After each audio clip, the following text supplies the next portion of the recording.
ഹരേ കൃഷ്ണ. എല്ലാ ഭക്തജനങ്ങൾക്കും സ്വാഗതം. അടിയൻ്റെ വിനീതമായ നമസ്കാരം. ഗൗരഭാഗവത്തിലേക്ക് സ്വാഗതം. നമ്മൾ ചൈതന്യ മഹാപ്രഭുവിൻ്റെ അതിമനോഹരമായിട്ടുള്ള ലീലകളാണ് ചർച്ച ചെയ്തുകൊണ്ടിരിക്കുന്നത്. എല്ലാവർക്കും ഇഷ്ടപ്പെടുന്നു എന്ന് വിചാരിക്കുന്നു. ആദ്യമായിട്ട് കേൾക്കുന്ന ഭക്തർക്കായിട്ട് പറയുന്നു, ഗൗരഭാഗവതം ഗൗർ പൂർണിമയോടനുബന്ധിച്ച് നമ്മൾ ചൈതന്യ മഹാപ്രഭുവിൻ്റെ ലീലകൾ ചർച്ച ചെയ്യുകയാണ്. താരത്തെക്കുറിച്ച് അറിയത്തില്ലായിരിക്കാം, പക്ഷേ അങ്ങനെ ഒരു സംഭവം നടന്നിട്ടുണ്ട്.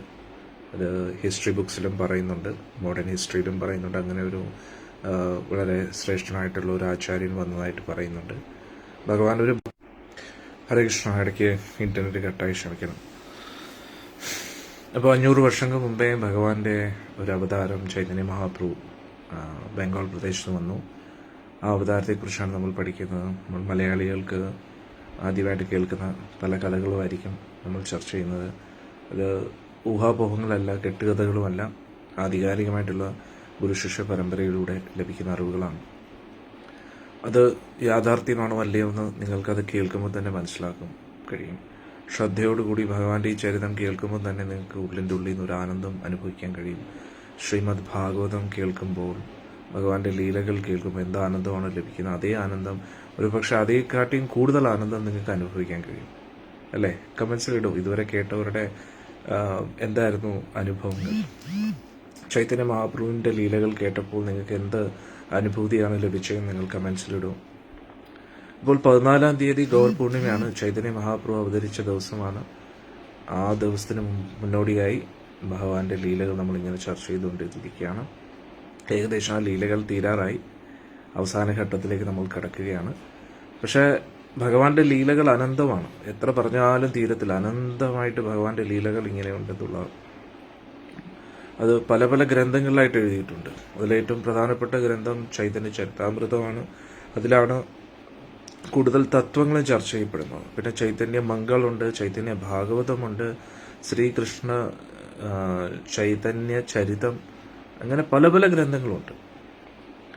ഇന്ന് നമ്മൾ ചർച്ച ചെയ്യുന്നത് ഗൗരഭാഗവതം എന്ന് പറയുന്നത് അടിയന്റെ ഗുരു മഹാരാജ് പരംപൂജ്യ ജയപ്രതാപ് സ്വാമി എഴുതിയ ഗൗരാംഗ എന്ന ഗ്രന്ഥത്തിന്റെ അടിസ്ഥാനത്തിലാണ് നമ്മൾ ചൈതന്യ മഹാപ്രഭുവിന്റെ ലീലകൾ ചർച്ച ചെയ്യുന്നത്.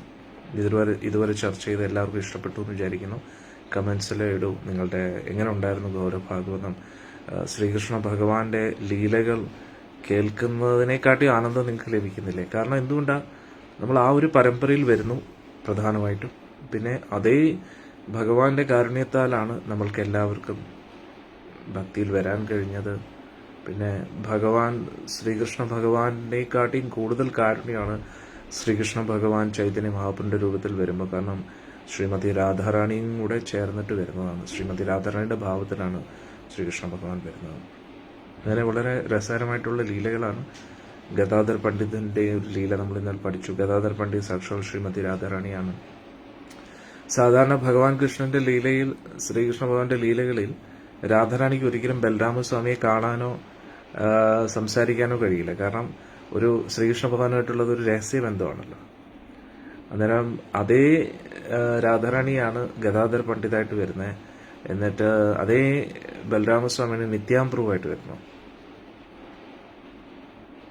ഒരു ഭക്ത പറയുന്നു സൗണ്ട് ഇല്ലെന്ന്. എല്ലാവർക്കും കേൾക്കാൻ പറ്റുന്നുണ്ടോ? ഹരേ കൃഷ്ണ, കമൻസിലിടൂ. കേൾക്കാൻ പറ്റുന്നുണ്ടോ? ഒരു ഭക്തയ്ക്ക് കേൾക്കാൻ പറ്റുന്നില്ലെന്ന് പറയുന്നു. അപ്പോൾ ഈ ചൈതന്യ മഹാപ്രഭുവിന്റെ ലീലയുടെ പ്രത്യേകത, ശ്രീമതി രാധാറാണി ആണായിട്ട് വന്നിരിക്കുകയാണ്, ഗദാധർ പണ്ഡിതായിട്ട്.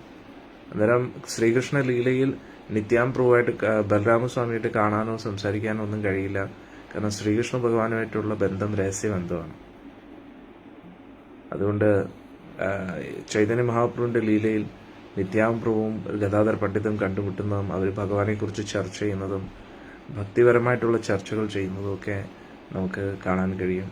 അന്നേരം രാധാറാണിക്ക് ഏറ്റവും ഇഷ്ടം ഭക്തരുമായിട്ട് സംസാരിക്കുക എന്നതാണ്. ശ്രീകൃഷ്ണ ഭഗവാന്റെ ഭക്തരുമായിട്ടാണ്. അതാണ് രാധാറാണിക്ക് ഏറ്റവും സന്തോഷം കിട്ടുന്നത്.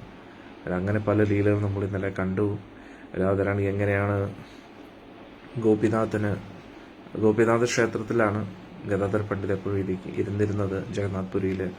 അവിടെ നിത്യാംപ്രഭു വന്നപ്പോൾ ഗദാധർ പണ്ഡിത് അതിമനോഹരമായിട്ടുള്ള വിഭവങ്ങളൊക്കെ, ചോറും ദാലും പിന്നെ ഇലവർഗവും പിന്നെ അതിനോടൊപ്പം പുളി വെച്ചിട്ടുള്ളൊരു വിഭവം ഉണ്ടാക്കി ഭഗവാൻ നിവേദിച്ചു. എന്നിട്ട് കഴിക്കാവുന്ന പ്രസാദം ഗദാധർ പണ്ഡിതൻ നിത്യാംപ്രഭുവും കൂടെ കഴിക്കുന്ന സമയത്ത് അവിടെ ചൈതന്യ മഹാപ്രഭുവും വരികയാണ്.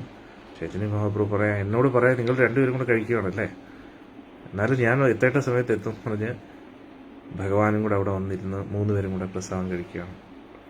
ആ മനോഹരമായിട്ടുള്ള ലീല നമ്മൾ ഇന്നലെ പഠിച്ചു. എന്നിട്ട് നമ്മൾ ഇന്നലെ അതിൻ്റെ ഫലസ്തുതിയും പഠിച്ചു. ആരാണോ ഈ ലീല ചർച്ച ചെയ്യുന്നത്, കേൾക്കുന്നത്, അവർക്കെല്ലാം അധികം താമസിക്കാതെ ഗൗരാംഗ മഹാപ്രഭുവിൻ്റെ, ചൈതന്യ മഹാപ്രഭുവിൻ്റെ കാരുണ്യം ലഭിക്കുന്നതാണ് എന്ന് പറഞ്ഞു. ആ ഒരു മഹാസൗഭാഗ്യം ഇന്നലെ നമുക്കെല്ലാവർക്കും കിട്ടി അല്ലേ. ഇനി ലീലകൾ തുടരാം. ഓം നമോ ഭഗവതേ വാസുദേവായ, ഓം നമോ ഭഗവതേ വാസുദേവായ, ഓം നമോ ഭഗവതേ വാസുദേവായ. നാരായണം നമസ്കൃത്യം നരം ചൈവ നരോഷു നിത്യം ഭാഗവത സേവയാ ഭഗവതി ഉത്തമ ശ്ലോകേ ഭക്തിർഭവതി നൈഷ്ഠികി. കൃഷ്ണായ വാസുദേവായ ദേവകീ നന്ദനായ ച നന്ദഗോപകുമാരായ ഗോവിന്ദായ നമോ നമഃ. ഓം അജ്ഞാനതിമിരന്ധസ്യ ജ്ഞാനാഞ്ജനശലാഖായ ചക്ഷുരുന്മിലിതം യേന തസ്മൈ ശ്രീഗുരുവേ നമഃ. ശ്രീചൈതന്യമനോഭീഷ്ടം സ്ഥാപിതം യേന ഭൂതലേ സ്വയം രൂപതദാ മഹ്യം ദദാതി സ്വപദാന്തികം. വന്ദേഹം ശ്രീഗുരോം ശ്രീയുതാപദകമലം ശ്രീഗുരും വൈഷ്ണവാംശ്ച ശ്രീരൂപം സാഗ്രജാതം സഗണരഘുനാഥാന്വിതം തം സജീവം സാദ്വൈതം സാവധൂതം പരിജനാസഹിതം കൃഷ്ണചൈതന്യദേവം ശ്രീരാധാകൃഷ്ണപാദാൻ സഗണലളിതാ ശ്രീവിശാഖാന്വിതം ച. നമോ വിഷ്ണുപാദായ കൃഷ്ണപൃഷ്ഠായ ഭൂതലേ ശ്രീമതേ ജയപതാകസ്വാമിനിതി നാമിനേ. നമാചാര്യപാദായ നിതായ കൃപപ്രദായിനേ ഗൗരകഥാദാമതായ നഗരഗ്രാമതാരിണേ. നമോ വിഷ്ണുപാദായ കൃഷ്ണപൃഷ്ഠായ ഭൂതലേ ശ്രീമതേ ഭക്തിവേദാന്തസ്വാമിനിതി നാമിനേ.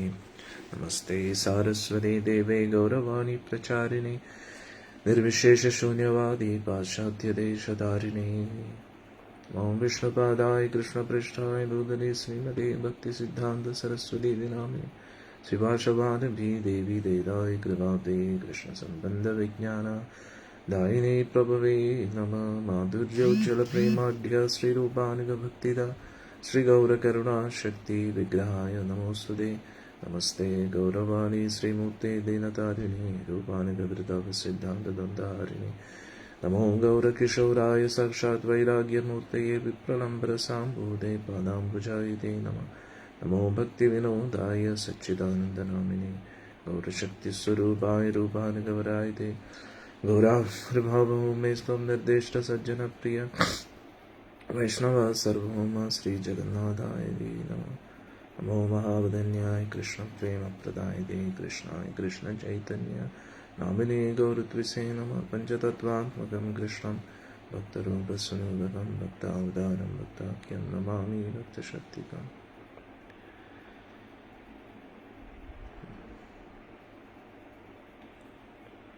വാഞ്ചാകൽപതരുഭ്യശ്ച കൃപാസിന്ധുഭ്യ ഏവ ച പതിതാനാം പാവനേഭ്യോ വൈഷ്ണവേഭ്യോ നമോ നമഃ. ഹേ കൃഷ്ണ കരുണാ സിന്ധു ദീനബന്ധോ ജഗത്പതി ഗോപേശ ഗോപികാ കാന്ത രാധാകാന്ത നമോസ്തുതേ. ജയതാം സുഹൃദോ ഭംഗോർമമ മന്ദമതേർഗതി മത്സർവസ്വപാദാംബോജോ രാധാമദനമോഹനോ ദിവ്യവൃന്ദാരണ്യഗർഭദ്രുമദ ശ്രീമദ്രത്നാകാര സിംഹാസനസ്ഥോ ശ്രീമദ് രാധാ ശ്രീരഗോവിന്ദദേവോ പൃഷ്ഠാനപി സേവ്യമാനോ സ്മരാമി. ശ്രീമദ്രാസരസാരംഭി വംശീവടത്തരസ്ഥിത കർഷൻ വേണുസ്മനേർഗോപിർഗോപിനാഥസ്വൈസ്തുത തപ്തകൗഞ്ചന ഗൗരാംഗീ രാധേ വൃന്ദാവനേശ്വരി വൃഷഭാനുസുതേ ദേവി പ്രണമാമി ഹരിപ്രിയേ. ജയ ശ്രീകൃഷ്ണ ചൈതന്യ പ്രഭു നിത്യാനന്ദ ശ്രീ അദ്വൈത ഗദാധര ശ്രീവാസദി ഗൗരഭക്തവൃന്ദ. ഹരേ കൃഷ്ണ കൃഷ്ണ കൃഷ്ണ ഹരേ ഹരേ ഹരേ രാം രാം രാം ഹരേ ഹരേ. ഹരേ കൃഷ്ണ കൃഷ്ണ കൃഷ്ണ ഹരേ ഹരേ ഹരേ രാം രാം രാം ഹരേ ഹരേ. ഹരേ കൃഷ്ണ കൃഷ്ണ കൃഷ്ണ ഹരേ ഹരേ ഹരേ രാം രാം രാം ഹരേ ഹരേ. മുഖം കരോതി വാചാലം ഭംഗും ലങ്കായതേ ഗിരിം യത്കൃപാതമഹം വന്ദേ ശ്രീഗുരും ദീനതാരിണം പരമാനന്ദമാധവം ശ്രീ ചൈതന്യം. ഹരേ കൃഷ്ണ. ക്ഷമിക്കണം, ഇടയ്ക്കിടയ്ക്ക് ഇൻ്റർനെറ്റ് പോവുകയാണ്. എന്നാലും പറ്റുന്ന പോലെ നമുക്ക് ചർച്ച തുടരാം.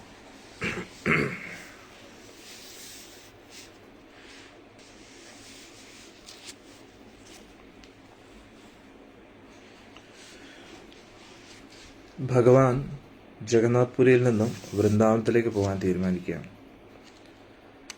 ഭഗവാന്റെ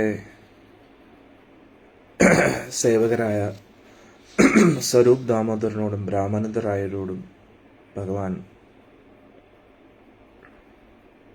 രഹസ്യമായിട്ട് ചോദിച്ചു. കാരണം എല്ലാവരോടും പറഞ്ഞു കഴിഞ്ഞാൽ അവരാരും ഭഗവാനെ വിടത്തില്ല.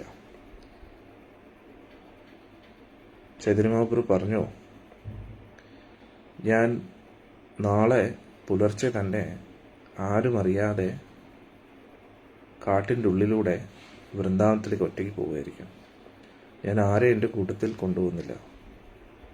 ആരെങ്കിലും എൻ്റെ പുറകെ വരുവാണെങ്കിൽ അവരെ തടയണം. ആരും എൻ്റെ കൂട്ടത്തിൽ വരുന്നത് എനിക്ക് താല്പര്യമില്ല. അതുകൊണ്ട് ഞാൻ പോകുന്നതുകൊണ്ട് നിങ്ങളാരും വിഷമിക്കരുത്. രാമാനന്ദറായടുത്ത് ഇവരോട് പറഞ്ഞ്, നിങ്ങൾ വിഷമിച്ചു കഴിഞ്ഞാൽ പിന്നെ എനിക്കും വിഷമം, എനിക്കും പിന്നെ പോകാൻ കഴിയില്ലെന്ന്, അതുകൊണ്ട് എന്നെ പോകാൻ അനുവദിക്കണമെന്ന്. രാമാനന്ദറായും സ്വരൂപ് ദാമോദരും പറഞ്ഞു, അങ്ങ് പരമദിവ്യോത്തമ പുരുഷനാണ്, അഖിലകോടി ബ്രഹ്മാണ്ഡ നായകനാണ്, അങ്ങ് പൂർണ്ണ സ്വതന്ത്രനാണ്, അങ്ങ് ആരെയും ആശ്രയിച്ചിട്ടല്ല നിൽക്കുന്നത്. അതുകൊണ്ട് അങ്ങേക്ക് ഇഷ്ടം എന്താണോ അങ്ങേക്ക് അത് ചെയ്യാൻ പോകും. എന്നാൽ ഇതിൽ പറയുന്നത്, ചൈതന്യ ചരിതാമൃതത്തിൽ ഈ ശ്ലോകം ഇങ്ങനെ പറയുന്നത്, ദോയി ജന കഹേ തുമി ഈശ്വർ സ്വതന്ത്ര യഹി ഇച്ഛ സേ കരീബ നഹി പരാന്തന്ത്ര. അങ്ങ് സാക്ഷാൽ ഈശ്വരനാണ്, അങ്ങ് സ്വതന്ത്രനാണ്, അങ്ങേക്ക് ഇഷ്ടമുള്ള എന്തും ചെയ്യാൻ കഴിയും. അങ്ങ് മറ്റാരെ ആശ്രയിച്ചിട്ടിരിക്കുകയല്ല. എന്നിട്ട് രാമാനന്ദറായും സ്വരൂപ് ദാമോദരും പറഞ്ഞു, പക്ഷെ നമ്മുടെ ഒരു അഭ്യർത്ഥന അങ്ങ് സ്വീകരിക്കണം. അങ്ങ് പറഞ്ഞല്ലോ നമ്മുടെ സന്തോഷത്താലാണ് അങ്ങയുടെ സന്തോഷം. അതുകൊണ്ട് നമ്മുടെ ഒരു അഭ്യർത്ഥന മാത്രം അങ്ങ് കേൾക്കാം. അത് കേട്ട് നമുക്ക് വലിയ സന്തോഷമാണ്. അങ്ങയുടെ കൂട്ടത്തിൽ ഒരാളെ മാത്രം കൂട്ടണം. അങ്ങേക്ക് വേണ്ടി അദ്ദേഹം ഭിക്ഷ എടുക്കും, അങ്ങേക്ക് വേണ്ടി പാചകം ചെയ്യും, അങ്ങയുടെ സേവനം ചെയ്യും. അങ്ങ് കാട്ടിൻ്റെ ഉള്ളിലൂടെയൊക്കെ പോകുമ്പോൾ അവിടെ ബ്രാഹ്മണരാരും കാണത്തില്ല അങ്ങേക്ക് ഭക്ഷണം ഉണ്ടാക്കി തരാനോ ആരും. അതുകൊണ്ട് ഒറ്റ ഒരു ബ്രാഹ്മണനെ മാത്രം അങ്ങയുടെ കൂട്ടത്തിൽ കൊണ്ടുവരാൻ അനുവദിക്കണം. അതും ഭഗവാൻ മനഃപൂർവ്വം ഭക്തരെ കൊണ്ടുപോയി കഴിഞ്ഞാൽ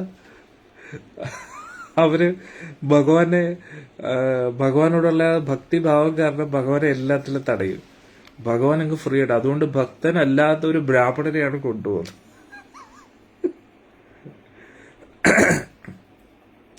അപ്പോൾ ഭഗവാൻ പറഞ്ഞു, പക്ഷെ ഞാൻ എൻ്റെ കൂട്ടത്തിലുള്ള ആരെയും കൊണ്ടുപോകത്തില്ല. കാരണം ഞാൻ ആരെങ്കിലും കൂട്ടിക്കഴിഞ്ഞാൽ ബാക്കിയുള്ള എല്ലാവർക്കും വിഷമമാവും. അതുകൊണ്ട് ഞാൻ കൊണ്ടുപോകുന്ന ആൾ പുതിയ വ്യക്തിയായിരിക്കണം, പക്ഷെ വളരെ ശാന്തനുമായിരിക്കണം.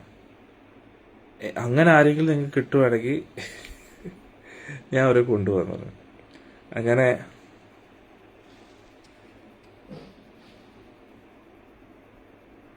അന്നേരം ഭഗവാൻ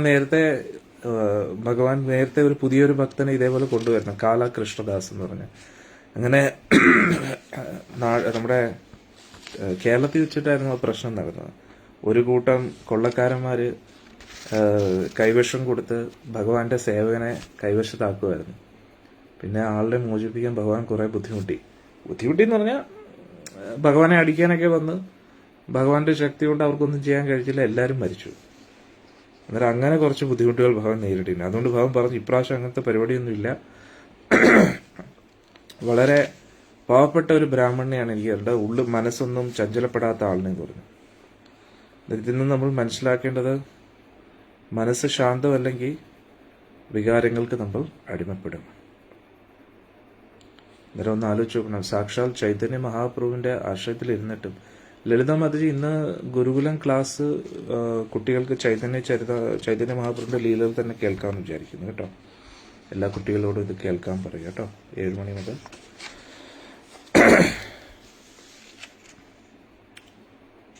അപ്പോൾ ഇവിടെ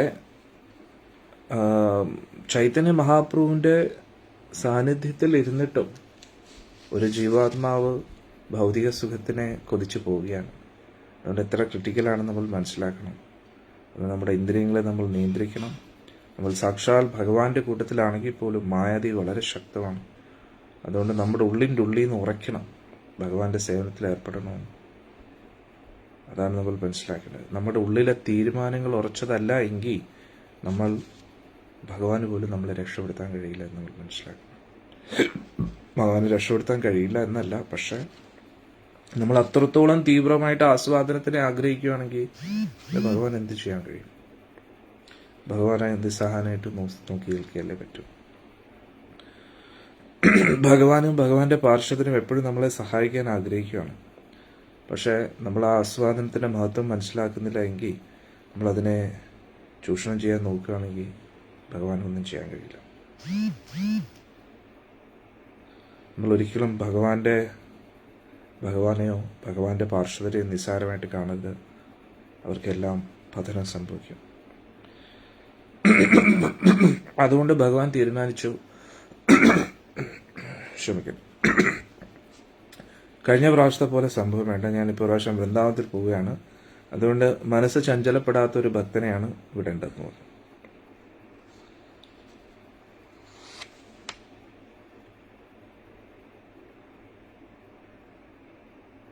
അന്നേരം പൊതുവേ സന്യാസിമാർ യാത്രാമധ്യയിൽ ഒന്നുകിൽ ഒരു ബ്രാഹ്മണന്റെ വീട്ടിലോ ധർമ്മം പാലിക്കുന്ന ഒരു വ്യക്തിയുടെ വീട്ടിലോ ആണ് ഭക്ഷണം കഴിക്കേണ്ടത്. പക്ഷെ ഭഗവാനാണെങ്കിൽ കാട്ടിലൂടെ പോവുകയാണ്. അന്നേരം അവിടെ ആരെയും കാണത്തില്ല. അതുകൊണ്ട് ആരെങ്കിലും കൂട്ടത്തിൽ പോയി കഴിഞ്ഞാൽ ഭഗവാന് വേണ്ടി എന്തെങ്കിലും ഉണ്ടാക്കാമല്ലോ എന്ന് വിചാരിച്ചു. അന്നേരം സ്വരൂപ് ദാമോദർ പറഞ്ഞു, ഇതാണ് ബലഭദ്ര ഭട്ടാചാര്യൻ. അദ്ദേഹത്തിന് അങ്ങയോട് വലിയ ഇഷ്ടമാണ്, നല്ല പണ്ഡിതനുമാണ്, ആധ്യാത്മികമായിട്ട് ഉയർന്ന അവസ്ഥയിലാണ്. അതുകൊണ്ട് അങ്ങ് പറയുന്ന പോലെ എല്ലാം അദ്ദേഹം കേൾക്കുന്നു.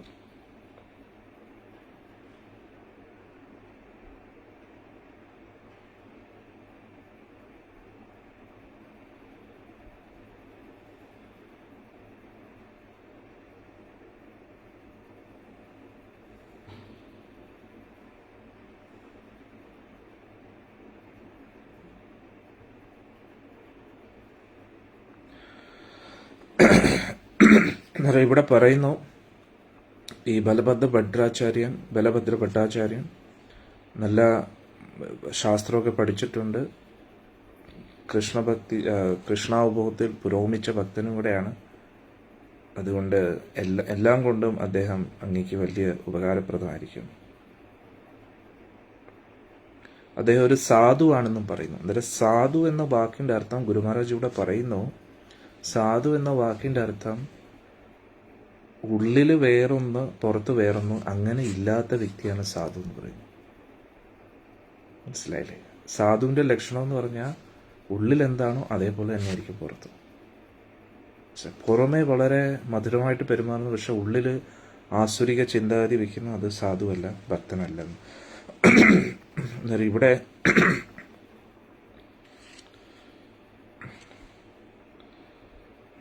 അതിനെക്കുറിച്ച് പ്രഭുപാദ്ജിയും പറയുന്നു, അതിഭക്തി ചോറേറ് ലക്ഷണം.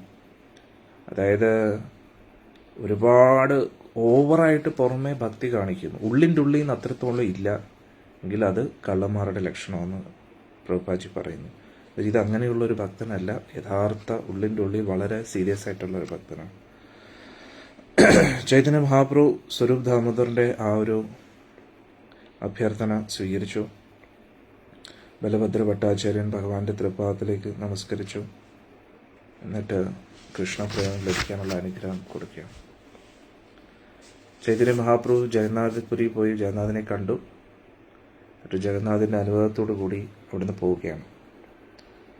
അതിരാവിലെ തന്നെ ബലഭദ്ര ഭട്ടാചാര്യനുമായിട്ട് പോവുകയാണ്.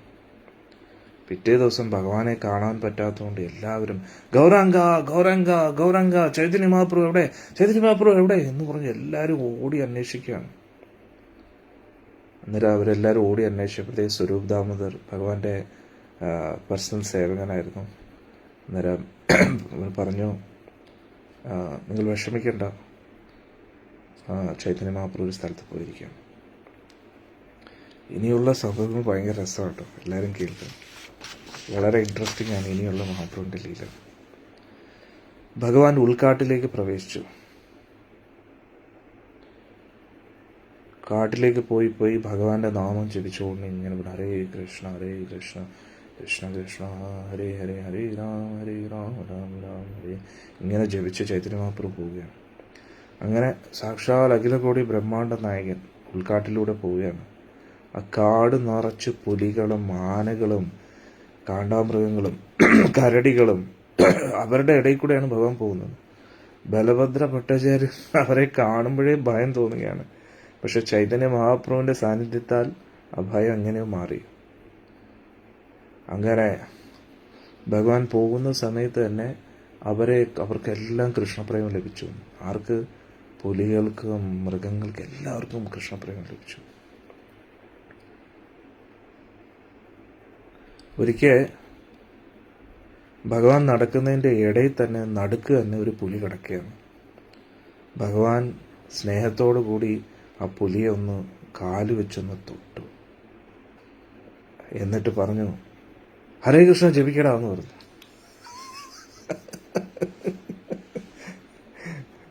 ഉടനെ ആ പുലി എഴുന്നേറ്റ് ഇന്ന് രണ്ട് കാലിൽ നിന്നിട്ട് രണ്ട് കാലിങ്ങനെ പൊക്കി നൃത്തം ചെയ്യാൻ തുടങ്ങി. കൃഷ്ണ കൃഷ്ണ കൃഷ്ണ എന്ന് പറഞ്ഞ് നൃത്തം ചെയ്യാറുണ്ട്.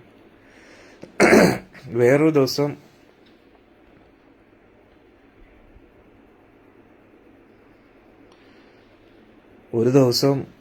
ഒരു കൂട്ടം കാട്ടാനകൾ മദം പൊട്ടി അങ്ങോട്ടും ഇങ്ങോട്ടും ബഹളം ഉണ്ടാക്കുകയായിരുന്നു. അതിൻ്റെ ബാക്കിയുള്ള എല്ലാ മൃഗങ്ങളും ഓടി എന്നുള്ളതാണ്. അന്നേരം ബലഭദ്ര ഭട്ടാചാര്യന് ചൈതന്യ മഹാപ്രഭുവിൻ്റെ പുറകെ പേടിച്ച് ഓടുകയാണ്. അന്നേരം ആ സമയത്ത് ചൈതന്യ മഹാപ്രഭു വെള്ളത്തിൽ കുളിച്ചുകൊണ്ട് ഗായത്രി മന്ത്രമൊക്കെ ജപിച്ചുകൊണ്ടിരിക്കുകയാണ്. അന്നേരം ചില ഈ മദം പൊട്ടിയ ആനകൾ നേരെ ഭഗവാനെ ഇടിക്കാനായിട്ട് ഓടി വരികയാണ്. ഉടൻ തന്നെ ഭഗവാൻ കുളിച്ചുകൊണ്ടിരുന്ന ആ വെള്ളം എടുത്ത് ആനയുടെ ദേഹത്ത് തെളിച്ചിട്ട് പറഞ്ഞു, ഹരേ കൃഷ്ണ ജപിക്കടാന്ന് പറഞ്ഞു. ഉടൻ തന്നെ ആനകളും രണ്ട് കാലം ഇരുന്നിട്ട് രണ്ട് കാല് പൊക്കി കൃഷ്ണ കൃഷ്ണ എന്ന് പറഞ്ഞ് ചാടാൻ തുടങ്ങി. കാട് മുഴുവൻ കുലുങ്ങാൻ തുടങ്ങി. വലിയ ആനകളല്ലേ, അവര് ചാടുന്ന സമയത്ത് വലിയ ബഹളം ഉണ്ടായി എന്നുള്ളതാണ്. ചില ആനകളാണെങ്കിൽ അലറി കൃഷ്ണ കൃഷ്ണ എന്ന് പറഞ്ഞ് ഉരുളുകയായിരുന്നു എന്നുള്ളത്. പല പല മരങ്ങളും ഒക്കെ പൊട്ടിച്ചെതറി എന്നുള്ളതാണ്. ഇതെല്ലാം കണ്ടിട്ട് ബലഭദ്ര ഭട്ടാചാര്യർക്ക് എന്ത് പറയണമെന്ന് അറിയത്തില്ല.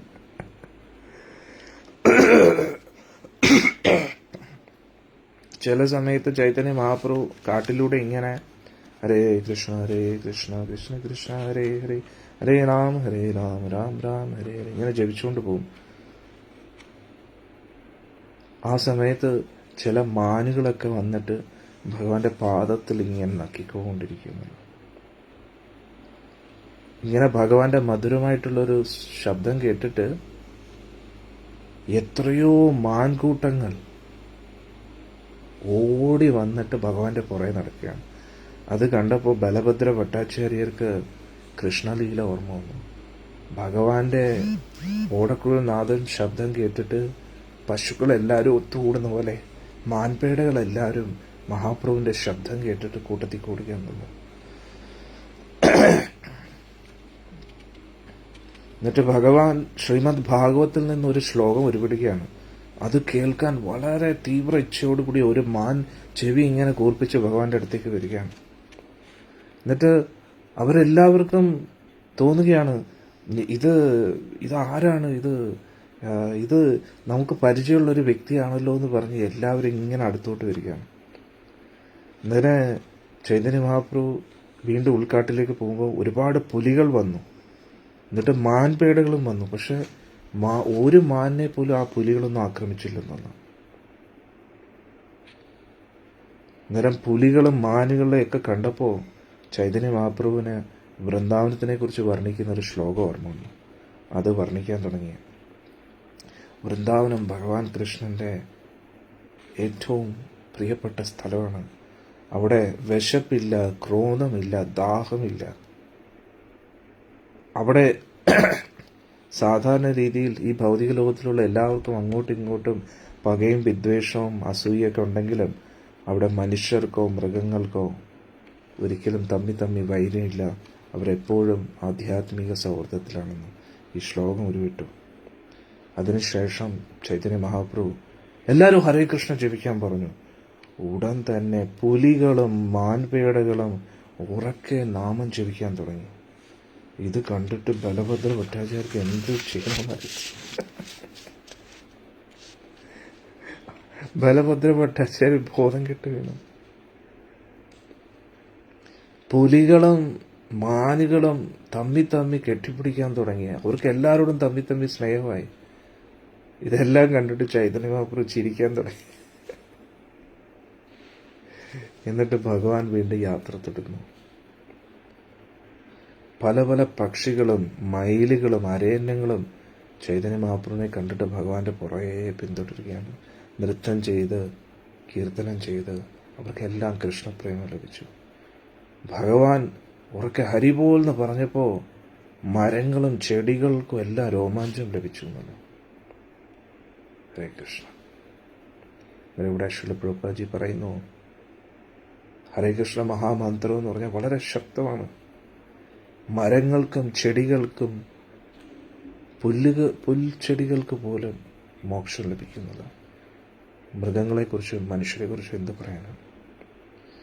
ഇത് നടന്നത് ജാർഖണ്ഡ് എന്ന് പറയുന്ന ജാർഖണ്ഡിലുള്ള ഒരു കാടാണ്. ഇന്നും ആ കാട് അവിടെയുണ്ട്. അവിടെ ആ കാട് മുഴുവൻ ഭഗവാൻ പരിശുദ്ധീകരിച്ചു. നമുക്ക് പോകണം ജാർഖണ്ഡ് കാട്ടിൽ. അവിടെ ചൈതന്യ മഹാപ്രഭുവിൻ്റെ ലീലയെ സ്മരിപ്പിക്കുന്ന ഇന്നും അവിടെ മൃഗങ്ങളുടെ പാദചിഹ്നം ഉണ്ടെന്നുള്ളതാണ്. പുലികളുടെയും സിംഹത്തിൻ്റെയൊക്കെ പാദചിഹ്നം ഇന്നും അവിടെ ഒരു സ്ഥലത്തുണ്ട്. അവർ ജപിച്ച് അവർ നിന്ന കല്ലുകളൊക്കെ ഉരുകി അവിടെ അവരുടെ പാദചിഹ്നങ്ങൾ പതിഞ്ഞിട്ടുണ്ട്. ചൈതന്യ മഹാപ്രഭുക്ക്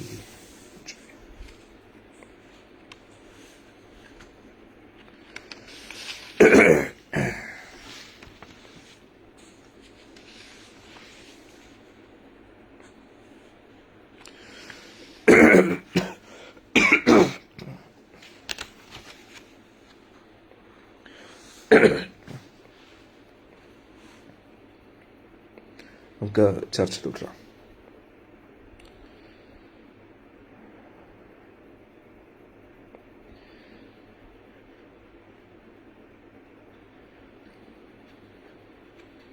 ഒരിക്കൽ ശാന്തിപൂരിൽ വെച്ച രഘുനാഥ് ദാസ് ഗോസ്വാമി, നമ്മുടെ 6 ഗോസ്വാമിയുമല്ല ഒരു പ്രധാനപ്പെട്ട ഗോസ്വാമിയാണ് രഘുനാഥ് ദാസ് ഗോസ്വാമി, ചൈതന്യ മഹാപ്രഭുവിനെ കണ്ടിരുന്നു. ഒരു മിനിറ്റ്.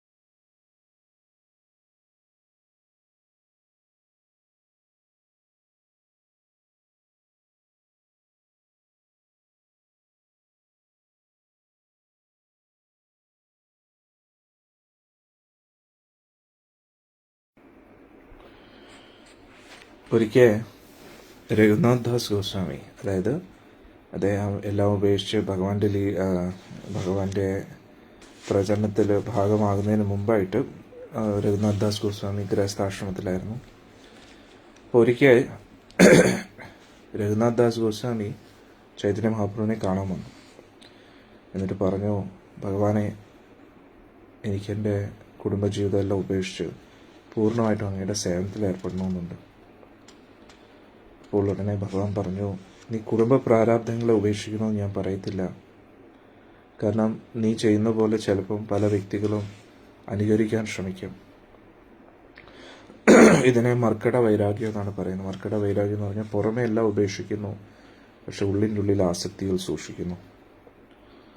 അതുകൊണ്ട് രഘുനാഥ്, നീ വീട്ടിൽ പോയി ആസക്തികളിൽ നിന്നും പുറത്തു വരിക, ഉള്ളിൻ്റെ ഉള്ളിൽ നിന്നുള്ള ആസക്തി ആദ്യം മാറ്റാൻ പറഞ്ഞു. എന്നിട്ട് ഭഗവാൻ പറഞ്ഞു, നിന്റെ മനസ്സ്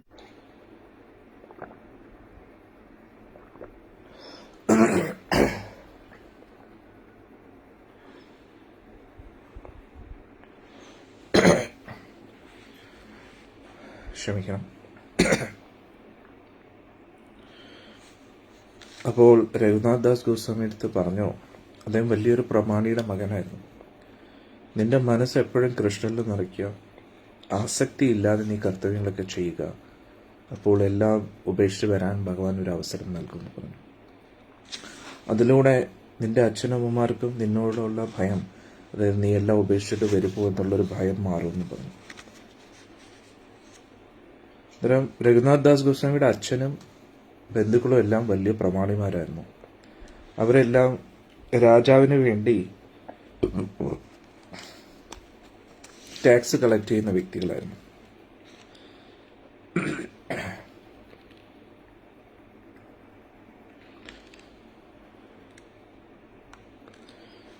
ഏകദേശം ഈ രഘുനാഥ് ദാസ് ഗോസ്വാമിയുടെ ബന്ധുക്കൾ ഏകദേശം 20 ലക്ഷം സ്വർണ്ണ നാണയങ്ങൾ അവരുടെ ആ പ്രദേശത്തിൽ നിന്നും ശേഖരിക്കുകയായിരുന്നു. ഇതിൽ നിന്നും 3/4 ഭാഗം രാജാവിന് കൊടുത്തിട്ട് 1/4 ഭാഗം ഇവർക്ക് വെക്കണമെന്നായിരുന്നു. പക്ഷെ ഇവരെന്ത് ചെയ്തു? ഇവര്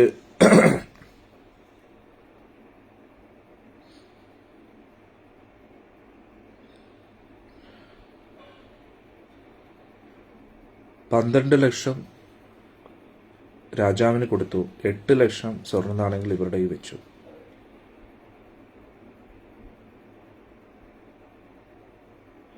ഇവിടെ രഘുനാഥ് ദാസ് ഗോസ്വാമി നല്ല ഭക്തനായിരുന്നു.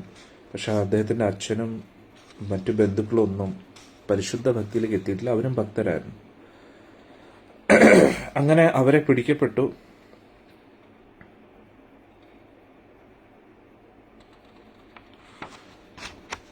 അന്നേരം അച്ഛനെയും അവരുടെ ബന്ധുക്കളെയും കിട്ടാത്തതുകൊണ്ട് രഘുനാഥ് ദാസ് ഗോസ്വാമിയെ പിടിച്ചു.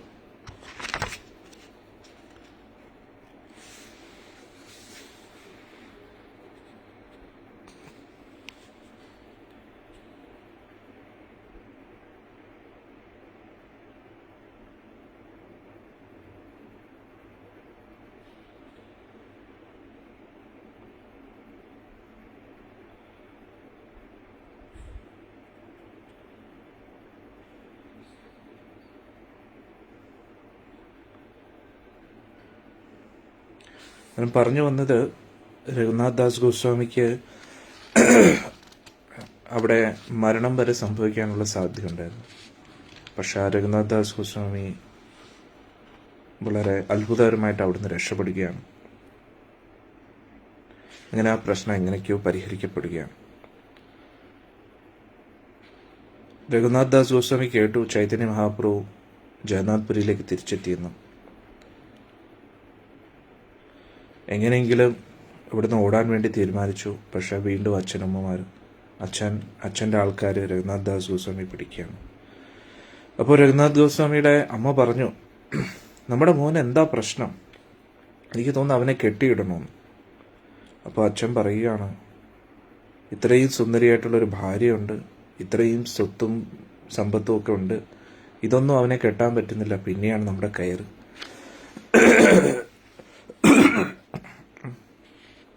അന്നേരം രഘുനാഥ് ദാസ് ഗോസ്വാമിക്ക് എങ്ങനെയെങ്കിലും ചൈതന്യ മഹാപ്രഭുവിൻ്റെ അടുത്തെത്തണം. വേറെ ഒന്നിലും താല്പര്യമില്ല, ഭൗതികമായിട്ടുള്ള ഒരു കാര്യത്തിലും താല്പര്യമില്ല.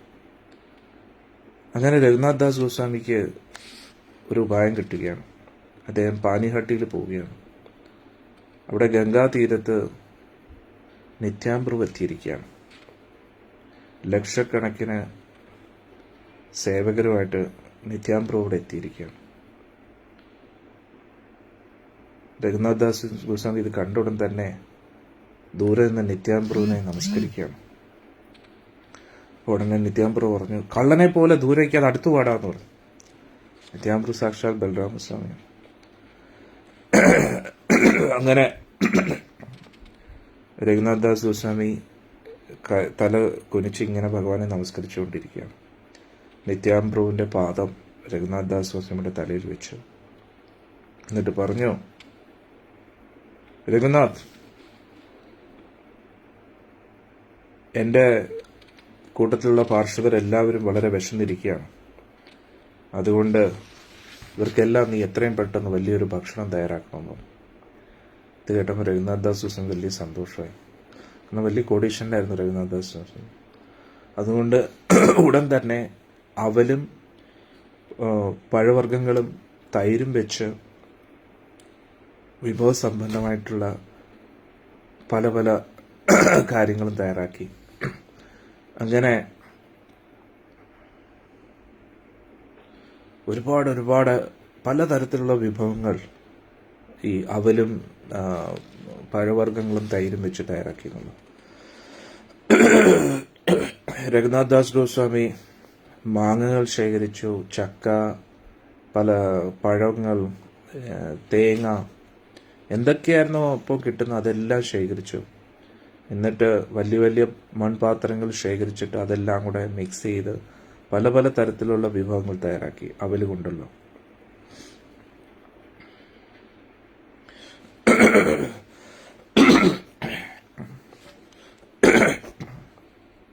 എന്നിട്ട് ഇതെല്ലാം ഭഗവാൻ കൃഷ്ണൻ നിവേദിച്ചു. എന്നിട്ട് നിത്യാംബ്രുവിന് കൊടുത്തു. എന്നിട്ട് നിത്യാംബ്രു അവിടെ ചൈതന്യ മഹാപ്രഭുവിന് ഇരിക്കാനായിട്ട് ഒരു പീഠം തയ്യാറാക്കിയിരുന്നു. എന്നിട്ട് പ്രാർത്ഥിച്ചിരുന്നു. അപ്പോൾ ചൈതന്യ മഹാപ്രഭു ജഗന്നാഥ്പുരിയിലായിരുന്നു. പക്ഷേ ആ സമയത്ത് ചൈതന്യ മഹാപ്രഭു അവിടെ പ്രത്യക്ഷപ്പെടുകയാണ്.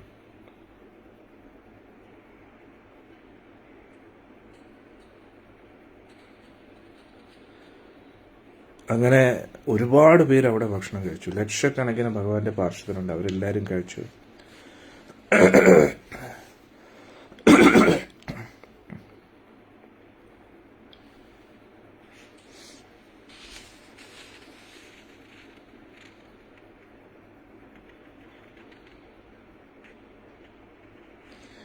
അന്നേരം ഇങ്ങനെ ഒരു ഉത്സവം നടക്കുന്നു പറഞ്ഞ് കൂടുതൽ ആൾക്കാർ അവിടെ വരാൻ തുടങ്ങി. അങ്ങനെ കൂടുതൽ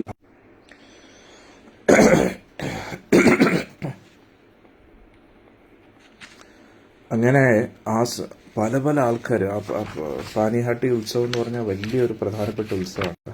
അങ്ങനെ ഒരുപാട് പേര് അവിടെ ഒത്തുകൂടി. അങ്ങനെ എല്ലാവരും വളരെ സന്തോഷത്തോടുകൂടി ഭഗവാന്റെ പ്രസാദം കഴിച്ചു എന്നുള്ളതാണ്. എല്ലാവർക്കും വലിയ സന്തോഷമായി.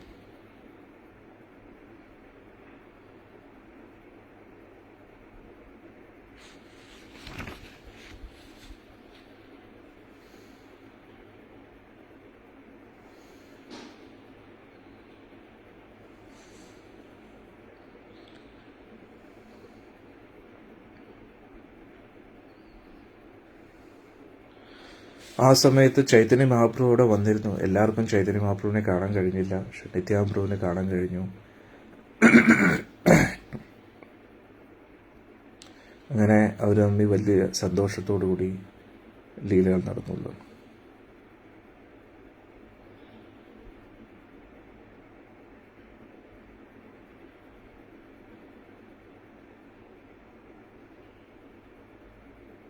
അതിനുശേഷം ചൈതന്യ മഹാപ്രഭുവും നിത്യാംപ്രഭുവും കഴിച്ച ആ പ്രസാദം രഘുനാഥന് കൊടുക്കുകയാണ്.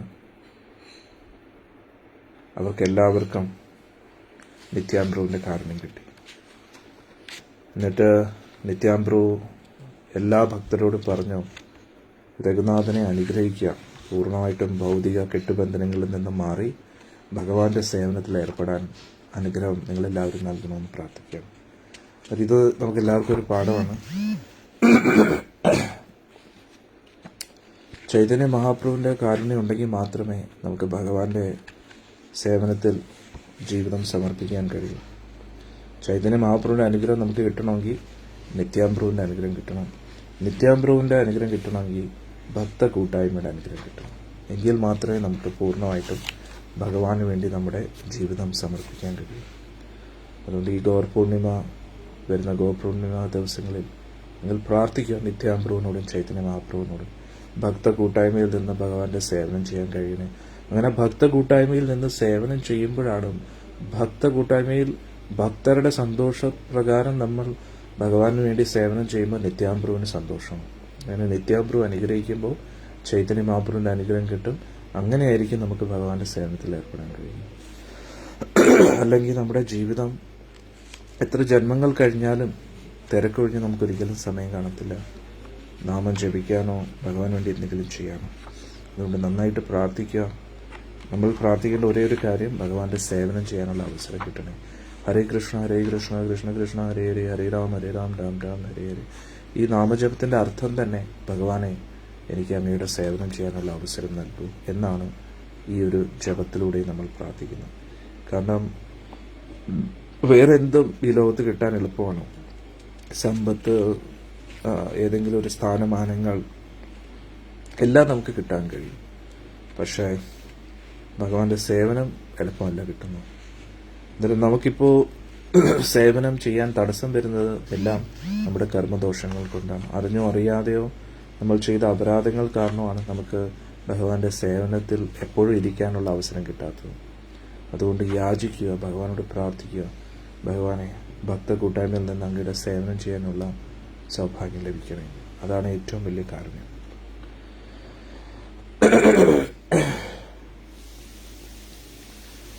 ഇനി അടുത്ത ലീലയിലേക്ക് നമുക്ക് കടക്കാം. രഥയാത്ര തുടങ്ങുന്നതിന് 15 ദിവസം മുമ്പേ സ്നാൻ യാത്ര എന്ന് പറയുന്നൊരു ഉത്സവമുണ്ട്.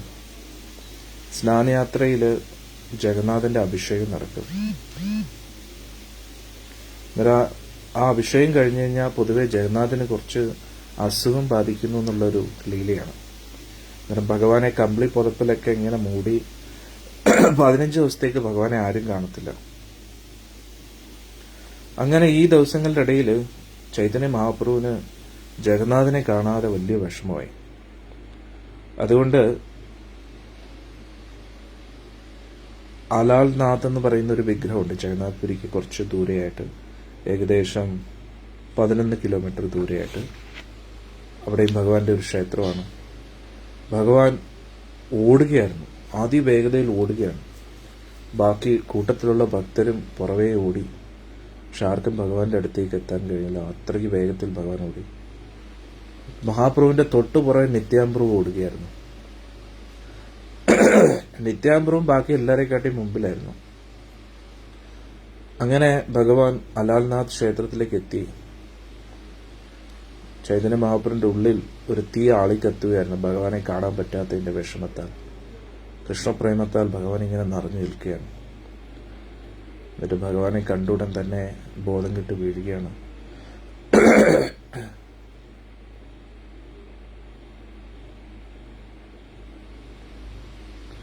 ഭഗവാൻ അവിടെ ചെന്ന് വീഴുകയായിരുന്നു. വീണതാണെങ്കിൽ നല്ല മൂർച്ചയുള്ള പാറ കല്ല് വെച്ചിട്ടാണല്ലോ ക്ഷേത്രം നിർമ്മിച്ചിരിക്കുന്നത്. ആ കല്ലിന്റെ മുകളിലാണ് വീണത്.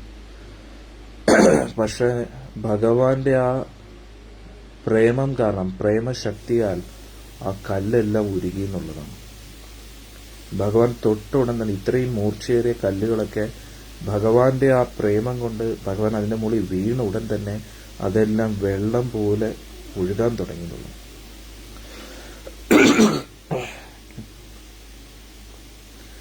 അന്നേരം ഗുരുമഹാരാജ് പറയുന്നു, നമ്മുടെ ഹൃദയം കല്ലുപോലെയാണ്, ഭഗവാനോട് ഒരു ഭക്തിഭാവം ഒന്നുമില്ല.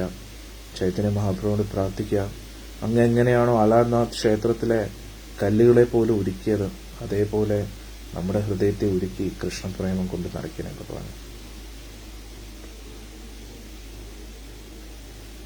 ഈ ലീല കേൾക്കുമ്പോൾ തന്നെ നമ്മുടെ ഹൃദയം ഏകദേശം ഉരുകി തുടങ്ങി അല്ലേ? അത്രയ്ക്ക് ശക്തമായിരുന്നു ഭഗവാന്റെ പ്രേമം, ചൈതന്യ മഹാപ്രഭുവിന്റെ പ്രേമം കൃഷ്ണനോട്.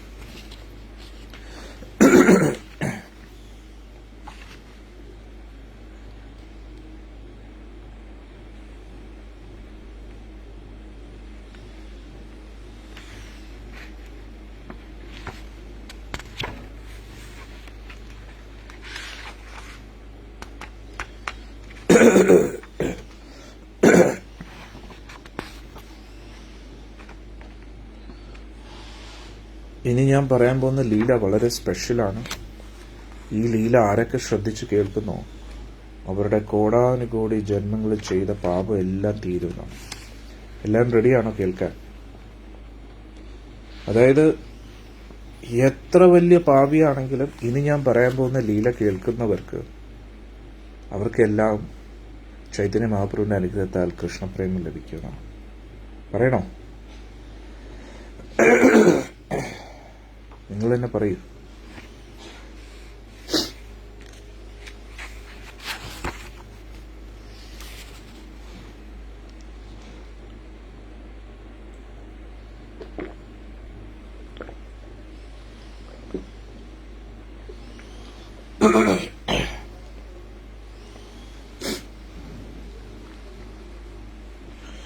जय सचिनंदन गौरहरि, जय सचिनंदन गौरहरि, जय सचिनंदन गौरहरि, जय सचिनंदन गौरहरि, गौरा गौरा गौरहरि, गौरा गौरा गौरहरि, जय सचिनंदन गौरहरि, जय सचिनंदन गौरहरि.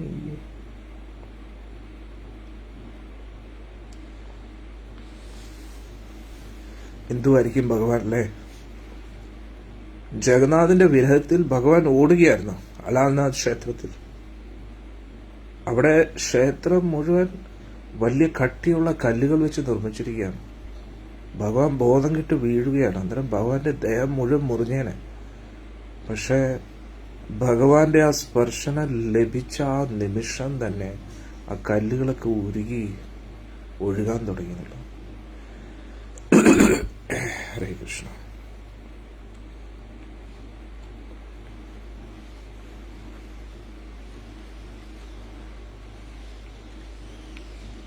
രഥയാത്രയ്ക്ക് ഒരു ദിവസം മുമ്പേ ഗുണ്ടിജ മാർജൻ എന്ന് പറയുന്ന ഒരു ചടങ്ങുണ്ട്. ഗുണ്ടിജ ക്ഷേത്രം എല്ലാവരും കൂടെ വൃത്തിയാക്കും. അപ്പോൾ നമ്മൾ മനസ്സിലാക്കണം രഥയാത്രയുടെ ഉദ്ദേശം എന്താണ്. അതായത് കുരുക്ഷേത്രത്തിൽ വെച്ച്, അതായത് യുദ്ധമെല്ലാം കഴിഞ്ഞതിന് ശേഷം ഒരു സൂര്യഗ്രഹണ സമയത്ത് കുരുക്ഷേത്രത്തിൽ എല്ലാവരും ഒത്തുകൂടുകയാണ്, വൃന്ദാവനവാസികൾ എല്ലാവരും. അവിടെ വെച്ച് ശ്രീമതി രാധാറാണി വർഷങ്ങൾക്ക് ശേഷം ഭഗവാനെ കാണുകയാണ്. അപ്പോൾ ഭഗവാനെ കണ്ടപ്പോൾ പറഞ്ഞു, ഇതെന്റെ കൃഷ്ണനല്ലെന്ന് പറഞ്ഞു. അപ്പം ഭഗവാൻ പറഞ്ഞു, എന്റെ കൃഷ്ണൻ പിന്നെ എങ്ങനെയാണ്? അങ്ങനെ രാധാറാണി വൃന്ദാവനത്തിലെ കൃഷ്ണനെ വർണ്ണിക്കുകയാണ്. അപ്പോൾ നിന്റെ കൃഷ്ണൻ എങ്ങനെയാണെന്ന് കൃഷ്ണൻ ചോദിക്കുക, ശ്രീകൃഷ്ണഭഗവാൻ ചോദിക്കുക. അപ്പോൾ രാധാറാണി പറയും, എൻ്റെ കൃഷ്ണൻ ആഭരണങ്ങളൊന്നും ധരിക്കാറില്ല. എൻ്റെ കൃഷ്ണൻ മയിൽപ്പീലി ചൂടി ഒരു തലപ്പാ കെട്ട് പിന്നെ പീതാംബരം ധരിച്ച് ഇങ്ങനെ വൃന്ദാവനത്തിലെ പുഷ്പങ്ങൾ കൊണ്ട് നിർമ്മിച്ച മാലകൾ, അങ്ങനെ ഭഗവാന്റെ സൗന്ദര്യത്തെ വൃന്ദാവനത്തിലെ കൃഷ്ണനെ വർണ്ണിക്കുകയാണ്. ഇത് കേട്ട ഉടൻ തന്നെ ക്ഷമിക്കണം. അപ്പോ പറയും, എൻ്റെ വൃന്ദാവനത്തിലെ കൃഷ്ണൻ ആഭരണങ്ങളൊന്നും ധരിക്കത്തില്ല, പൂക്കൾ കൊണ്ടുള്ള ആഭരണങ്ങളാണ് ധരിക്കുന്നത്. പൂക്കൾ കൊണ്ടുള്ള കമ്മല്, പൂക്കൾ കൊണ്ടുള്ള മാല, പൂക്കൾ കൊണ്ടുള്ള വളകൾ, ഇതൊക്കെയാണ് കൃഷ്ണന് ഇഷ്ടം. എന്നിട്ട് ഓടക്കുഴൽ ഊതി പശുക്കളെ മേയിച്ച് വൃന്ദാവനത്തിലൂടെ ഇങ്ങനെ നടക്കും. ഇങ്ങനെയൊക്കെ രാധാറാണി പറയുക. കാരണം രാധാറാണിയുടെ ഭക്തിഭാവം അറിയാലോ, പരമോന്നത ഭക്തിയാണ് ശ്രീമതി രാധാറാണി. അപ്പോ സാക്ഷാൽ അതും ഭഗവാന്റെ ഏറ്റവും പ്രിയപ്പെട്ട ആളാണ് ശ്രീമതി രാധാറാണി. രാധാറാണി ഹരേ കൃഷ്ണ, ക്ഷമിക്കണം, ഇന്റർനെറ്റ് കട്ടായി. കാരണം ഭഗവാൻ ശ്രീമതി രാധാറാണി തന്നെ ഭഗവാനെ കുറിച്ച് ഇത്രയും മനോഹരമായിട്ട് വർണ്ണിച്ചപ്പോൾ ഭഗവാൻ ഒരുപാട് ഭക്തിഭാവത്തിൽ മഗ്നനാവുകയാണ്. രാധാറാണിയുടെ ഭക്തിഭാവത്തിൽ.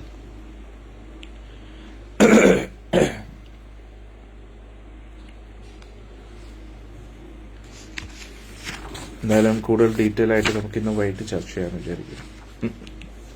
കാരണം വളരെ ഡീറ്റെയിൽ ആയിട്ട് പറയണം. എല്ലാവരും ഇന്ന് വൈകിട്ടത്തെ ക്ലാസ് മിസ് ചെയ്യരുത്. വളരെ സ്പെഷ്യൽ ക്ലാസ്സാണ്.